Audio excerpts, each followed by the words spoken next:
One of the first things that should be done in the United States is for all those who are committed to really the building of a just society, a society without exploitation, first of all should come together and put an end to this incredible violence of the state.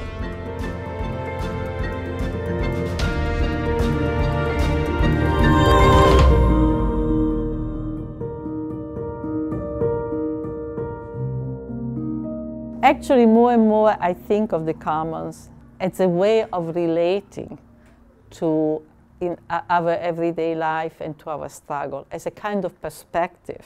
Those who are only concerned with digital commons, I think, are very short-sighted. So there has to be something of a material wealth. And I think part of the struggle for the commons has to be a struggle for the reappropriation of wealth.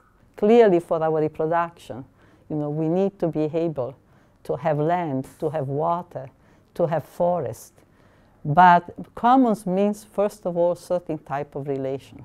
It means a society that is connected, that is cemented by relations of solidarity, of cooperation, of collective labor. But then, of course, there are forms of appropriation who are, in fact, very, very dangerous because they stand for the opposite. They use the common to promote an opposite agenda. This is the case of the World Bank, who is now, for instance,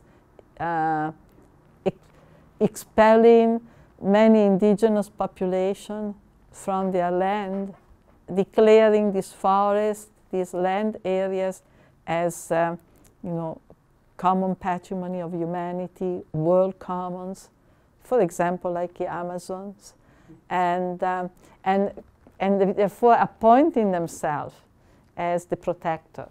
And their conception of protection is to put a price on them. I would say that today it's really women who are giving the mass contribution, the major contribution to a practice of common. They are putting their resources in common. They are transforming, revolutionizing the process of reproduction, by making it much more collective, much more cooperative. Like, for example, with the construction of comedores populares, as you find in Argentina, Peru, and many other Latin American cities.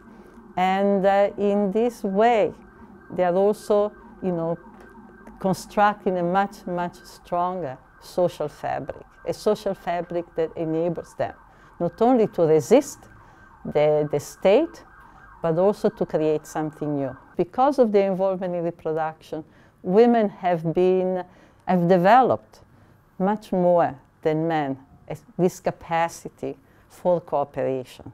Traditionally, women have been less connected and dependent on the monetary system. They have had a much more precarious relation to the wage.